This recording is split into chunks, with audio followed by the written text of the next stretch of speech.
Hey guys, कैसे हैं आप लोग। मैं हूं आपके साथ विकास और आज इस वीडियो में बात करने वाला हूं आपसे Asus Zenfone Max Pro M1 के बारे में। दरअसल पिछले हफ्ते मैंने उस डिवाइस पे Android 10 बीटा इंस्टॉल किया था। इंस्टॉलेशन प्रोसेस कैसे है, क्या है, वो सारा आपको मैंने वीडियो में दिखाया था। अगर आपने वीडियो नहीं देखा तो आप देख सकते हो वो वीडियो, आई बटन में आपको लिंक मिल जाएगा। इसके अलावा इस वीडियो में पूरे हफ्ते मैंने टेस्ट किया है, वो सारी चीज़ें मैं आपको दिखाऊंगा। क्या कुछ अच्छा था इस अपडेट के अंदर, क्या कुछ बुरा था, चीज़ें कैसे काम करती हैं या फिर क्या कुछ काम नहीं करती हैं। और इसके अलावा यार आप लोगों के बहुत सारे सवाल आए थे, तो वो भी इस वीडियो के एंड में मैंने कवर किए हुए हैं। तो वीडियो को पूरा लास्ट तक देखना, कुछ भी मिस मत करना, वरना आपको चीज़ें समझ में नहीं आएंगी और आप तभी भी कंफ्यूजन में रह जाओगे। वीडियो थोड़ा सा लंबा हो सकता है, लेकिन अगर अच्छा लगे तो वीडियो को लाइक कर देना, चैनल को सब्सक्राइब कर लेना, बेल आइकन भी प्रेस कर देना, ताकि आने वाले वीडियोस के नोटिफिकेशन इसी तरह रेगुलरली आपको मिलते रहे। तो बिना ज़्यादा टाइम गवाए चलते अपने वीडियो की तरफ। तो सबसे पहले बात कर लेते हैं उन चीज़ों की जो अच्छे से काम कर रही है इस Android 10 बीटा 3 के अंदर।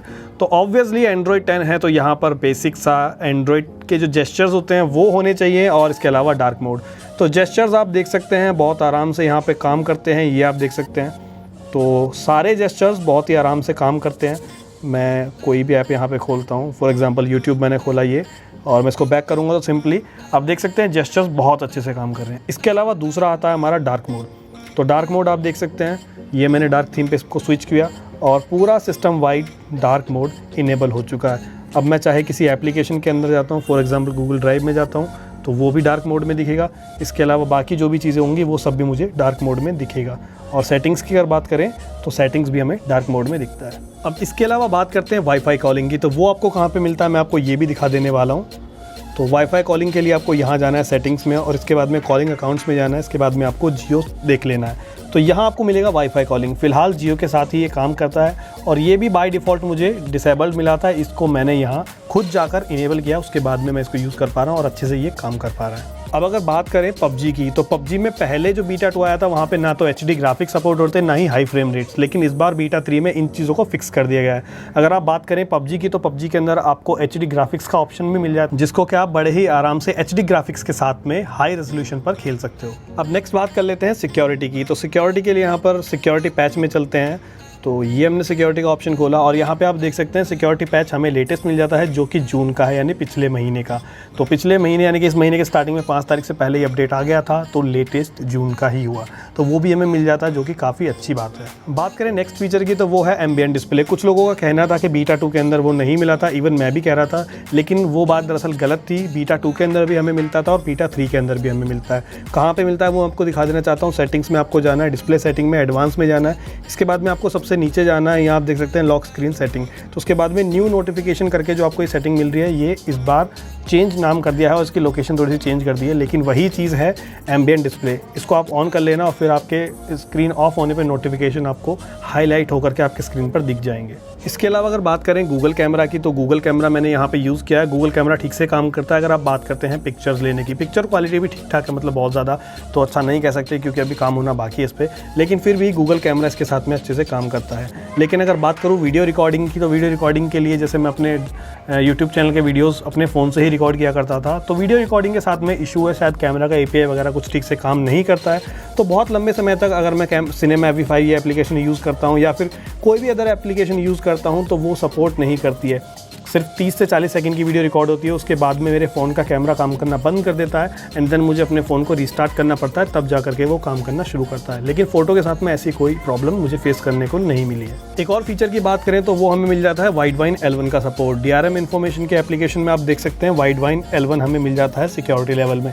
तो इसका मतलब ये है कि अगर आप Amazon प्राइम वगैरह या फिर कोई नेटफ्लिक्स वगैरह पे कंटेंट देखना चाहते हैं, तो उसको आप यहाँ पे HD में ब्राउज़ कर सकते हैं। अब बात कर लेते हैं बुरी चीज़ों की जो इस डिवाइस के अंदर मुझे मतलब अच्छी नहीं लगी हैं। तो सबसे पहले बात करें साउंड की, तो भाई साउंड तो लिटरली इतना बेकार हो चुका है कि अगर डिवाइस के स्पीकर की मैं बात करूं, अगर मैं नॉर्मल कोई वीडियो प्ले करता हूं तो मुझे वीडियो में एक अजीब सी सरसराहट सुनाई देती है, जिससे मुझे लगता है कि वीडियो के अंदर नॉइस है, जबकि ऐसा कुछ वीडियो के अंदर वास्तव में नहीं होता है। इसके अलावा अगर बात करूं तो जो बेस होती है डिवाइस से वो बिल्कुल जा चुकी है, सिर्फ ट्रैबल आपको सुनने के लिए मिल जाती है। लेकिन हाँ, आवाज़ थोड़ी सी लाउड है, लेकिन लाउड का क्या करना है यार, आपको अच्छी क्वालिटी नहीं मिलती है। अब बात कर लेते हैं हेडफोन के साथ में। तो मैंने वायर्ड हेडफोन की अगर बात करें तो वो मैंने इसके साथ में यूज़ किया है। उसके अंदर भी हमें सेम वही चीज़ मिलती है, आपको सिर्फ और सिर्फ ट्रैवल मिलती है, बेस ज़रा भी नहीं मिलती है। तो वो चीज़ आप एक बार देख लेना, मतलब ठीक से काम नहीं करता है। नेक्स्ट एक चीज़ की और बात करें तो इसके लिए मैं आपको लेके चलता हूँ फ़ोन के सिक्योरिटी में। तो फिंगरप्रिंट देखो यार ठीक ठाक काम करता है। पहले मैं आपको दिखाता हूँ, फ़ोन को लॉक करके मैंने यहाँ पे अनलॉक किया तो मेरा फ़ोन अनलॉक हो गया। मतलब बहुत ज़्यादा फास्ट तो नहीं है, जैसा फ़ोन आया था स्टार्टिंग में उतनी ही स्पीड के साथ में अनलॉक हो जाता है, लेकिन फिंगरप्रिंट काम करता है। लेकिन एक चीज़ जो मुझे नोटिस करने को मिली थी, वो जब मैंने इस फ़ोन में इंस्टॉल किया था बीटा 3 को, तो मेरा फिंगरप्रिंट जो था ऑटोमेटिकली फ़ोन के डिवाइस से डिलीट हो गया था। फिर मुझे वापस से इसको सेट करना पड़ा डिवाइस में, उसके बाद में मैं इसको यूज़ कर पाया। और एक और चीज़ जो मैं आपको पहले भी बता चुका हूँ वो ये कि वीडियोज़ मैं इस डिवाइस के साथ में रिकॉर्ड नहीं कर पा रहा हूँ, चाहे मैं थर्ड पार्टी कैमरा का यूज़ कर रहा हूँ या फिर मैं स्टॉक कैमरा का यूज़ कर पा रहा हूँ, वीडियोज़ नहीं बना पा रहा हूँ मैं इस डिवाइस पर। इसके अलावा एक और इशू जो मुझे फेस करने को मिला है वो ये है, ये गूगल सर्च बार। तो गूगल सर्च बार से सारे काम हो रहे हैं, लेकिन मैं इसको अगर रिमूव करना चाहूँ तो मैं इसको रिमूव नहीं कर सकता हूँ, जो कि एक अच्छी चीज़ बिल्कुल नहीं लगी है मुझे। इसको हम हटाना चाहें तो काश हटा पाते। इसके अलावा अगर एक और चीज़ मैं आपको दिखाऊं तो सेटिंग्स में चलते हैं।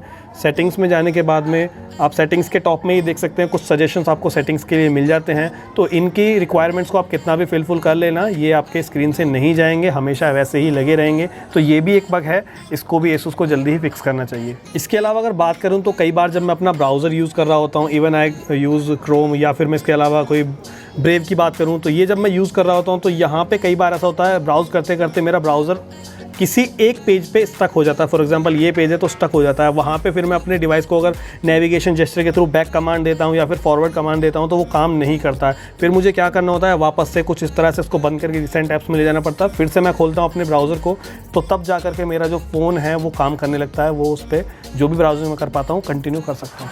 अब यार बात कर लेते हैं क्वेश्चंस की। पिछले वीडियो पे आप लोगों ने काफ़ी ज़्यादा कमेंट किए, बहुत सारे लोगों के वहाँ पर सवाल आए थे। पहला क्वेश्चन जो था वो ये था कि कौन कौन लोग एलिजिबल है इसको अपडेट करने के लिए। तो देखो यार ध्यान से सुनना, अगर आप स्टेबल में हो, स्टेबल में आप यूज़ कर रहे हो बिल्ड नंबर 63 या फिर 82, मतलब कोई भी लेटेस्ट बिल्ड 63 के बाद का, तो आप डायरेक्टली बीटा 3 को अपने फ़ोन पे इंस्टॉल कर सकते हो। और जो लोग बीटा यूज़ कर रहे हैं अभी भी, उनके लिए बताना चाहूँगा, अगर आप बीटा 1 में हो यानी कि 407 का बिल्ड आप यूज़ कर रहे हो तो भी आप इसे डायरेक्टली अपने फ़ोन पे फ्लैश कर सकते हो। और अगर आप 424 में हो तभी भी आप इसको अपने फ़ोन पे डायरेक्टली फ्लैश कर सकते हो। फ्लैश करने के लिए आपको क्या करना है, सिंपली जाना है आपके फ़ोन के इंटरनल स्टोरेज में, फाइल को डाउनलोड कर लेना है। और हाँ यार, डाउनलोड लिंक जो है वीडियो के डिस्क्रिप्शन में वहाँ तो नहीं मिला था, लेकिन इस वीडियो में आपकी डिमांड पर मैं मेंशन कर रहा हूँ। सिंपली आप उसको डाउनलोड कर लेना, अपने फ़ोन की इंटरनल स्टोरेज में, किसी भी फोल्डर के अंदर नहीं रखना है। बहुत सारे लोगों का कमेंट आया था कि एंड्रॉइड में रख ले, या मैंने बोला था कि रूट स्टोरेज में रख लो, तो उन्होंने बोला कि ऐसा कोई फोल्डर नहीं है। तो कोई फोल्डर में नहीं रखना है, सिंपली अपने फ़ोन के इंटरनल स्टोरेज में उसको पेस्ट करना और फ़ोन को रीस्टार्ट करना। रीस्टार्ट होने के बाद में नोटिफिकेशन आ जाएगा। कुछ लोगों का हुआ है नोटिफिकेशन नहीं आया, तो आप भाई 1-2 बार रीस्टार्ट करके ट्राई कर लो, कुछ टाइम में आपका नोटिफिकेशन मिल जाएगा। इवन मेरे केस में मैंने रीस्टार्ट नहीं किया था, कुछ टाइम बाद मुझे ऐसे ही नोटिफिकेशन मिल गया। तो आप लोग भी ट्राई करो, आपको मिल जाएगा। और यार जो सबसे ज़्यादा पूछा गया एक और क्वेश्चन था वो ये था कि क्या इस अपडेट को अपने फ़ोन पे इंस्टॉल करते समय हमारे फ़ोन का जो डेटा है इंटरनल स्टोरेज में वो वाइप हो जाएगा, फॉर्मेट हो जाएगा, या जो भी आप मानो। तो भाई ऐसा कुछ नहीं है, डेटा आपका कहीं नहीं जाने वाला। मैंने आपको करके दिखाया था, जहाँ मैंने फाइल को पेस्ट किया ठीक बिल्कुल वहीं पे पेस्ट करना, सिंपली फ्लैश कर देना अपने फ़ोन पे, आपका कोई भी डेटा नहीं जाने वाला, सब आपके फ़ोन में रहेगा। लेकिन अगर आपको रिस्क है, आपके फ़ोन के अंदर बहुत ज़्यादा ज़रूरी डेटा है, तो आप एक बार डबल श्योर होने के लिए अपने फ़ोन के डेटा को बैकअप कर लेना।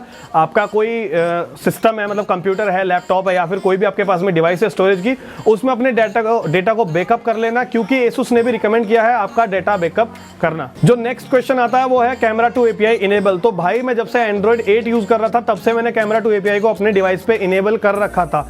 उसी के बाद में जब मैं 9 में गया तो मुझे भी वहाँ पे प्री इनेबल मिला। इसके बाद अब जब मैं एंड्रॉइड 10 बीटा में आया हूं तब भी मुझे इनेबल मिला है। तो Asus ने अपनी तरफ से इसको इनेबल किया है या नहीं किया इस बारे में कोई जानकारी नहीं है, हालांकि किया ही नहीं होगा क्योंकि ऐसा हमें कहीं भी कोई अपडेट देखने के लिए नहीं मिलता है। लेकिन मेरे डिवाइस पे इनेबल है, और अगर आप करना चाहते हो तो उसके रिगार्डिंग भी वीडियो चैनल पर वो आप देख सकते हो, आई बटन में भी आपको लिंक मिल जाएगा। एक और जो क्वेश्चन है वो ये है कि जब मैंने अपने फोन पे इस रोम को इंस्टॉल किया था तो मेरा फोन लैग होकर के चल रहा था। वो ऐसा इसलिए है क्योंकि जब मैं वीडियो बना रहा था तो मैंने उसको इंस्टॉल होने के बाद में टाइम नहीं दिया था कि वो अपनी सारी प्रोसेसिंग जो बैकग्राउंड में चल रही होती है उसको फिनिश कर ले। मैंने जैसे ही इंस्टॉल किया, सिंपली अपने फ़ोन को अनलॉक किया और उस पर काम करना शुरू कर दिया। तो बैकग्राउंड प्रोसेस जो चल रहे थे मेरे फ़ोन में, उसकी वजह से मेरा फ़ोन थोड़ा सा लैग हो रहा था। तो उम्मीद करता हूँ आपको ये डाउट भी क्लियर हो गया होगा। तो बस दोस्तों, यही था आज के इस वीडियो में। उम्मीद करता हूँ आपको अच्छा लगा होगा। अगर आपको वीडियो पसंद आया तो वीडियो को लाइक करना, शेयर कर देना। आपका कोई सवाल या सुझाव है मन में, या कोई बात वगैरह करना चाहते हो तो कमेंट सेक्शन में आप लिख सकते हो। इसके अलावा चैनल पर नए हो तो चैनल को सब्सक्राइब कर लेना, बेल आइकन भी प्रेस कर देना, और आपको आने वाले वीडियोस के नोटिफिकेशन इसी तरह से मिलते रहेंगे। मैं मिलता हूं आपसे आने वाले किसी वीडियो में, तब तक के लिए गुड बाय।